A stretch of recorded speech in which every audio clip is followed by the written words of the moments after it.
Right. Interrogator. Okay. And have you been coerced to come here in any way? Subject. Long pause. No. I have not been coerced in any way. Interrogator. Okay. Now we want to talk to you about the Nakamoto murder. When did you first become involved in that case? Subject. On Thursday night, February 9th, about 9 o'clock. Interrogator. What happened at that time?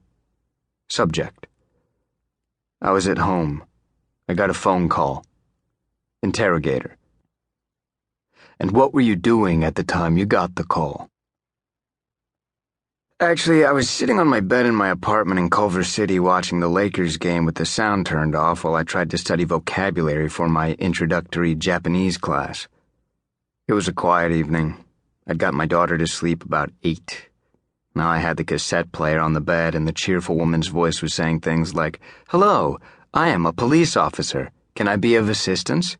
And, "Please, show me the menu." After each sentence, she paused for me to repeat it back in Japanese. I stumbled along as best I could. Then she would say, "The vegetable store is closed.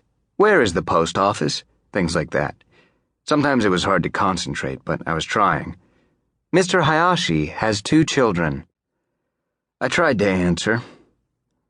"Hayashi-san wa kodomo ga futur." I swore. But by then the woman was talking again. "This drink is not very good at all."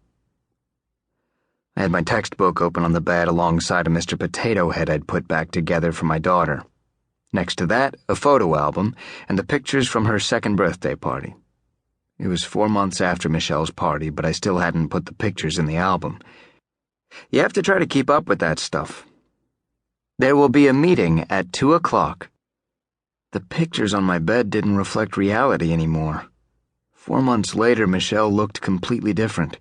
She was taller, she'd outgrown the expensive party dress my ex-wife had bought for her, black velvet with a white lace collar. In the photos, my ex-wife plays a prominent role, holding the cake as Michelle blows out the candles, helping her unwrap the presents. She looks like a dedicated mom. Actually, my daughter lives with me, and my ex-wife doesn't see much of her. She doesn't show up for weekend visitation half the time, and she misses child support payments. But you never know from the birthday photos. "Where is the toilet?"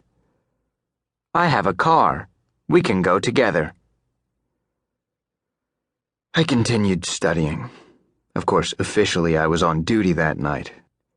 I was the Special Services officer on call for Division Headquarters downtown.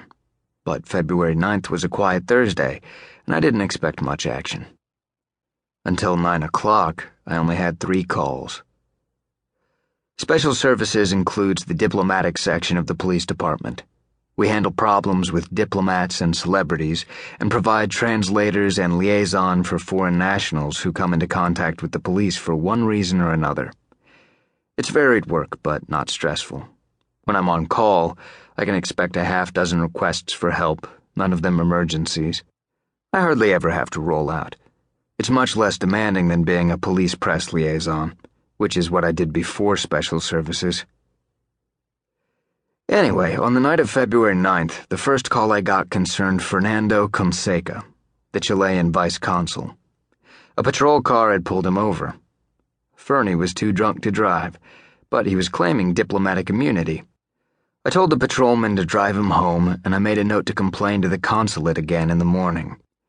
Then an hour later, I got a call from detectives in Gardena. They'd arrested a suspect in a restaurant shooting who spoke only Samoan, and they wanted a translator.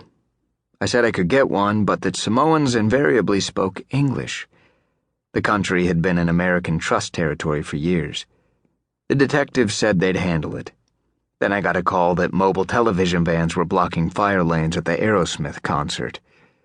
I told the officers to give it to the fire department, and it was quiet for the next hour. I went back to my textbook and my sing-song woman saying things like, "Yesterday's weather was rainy." Then Tom Graham called. "It's the fucking Japs," Graham said. "I can't believe they're pulling this shit. Better get over here, Petey-san. 1100 Figueroa.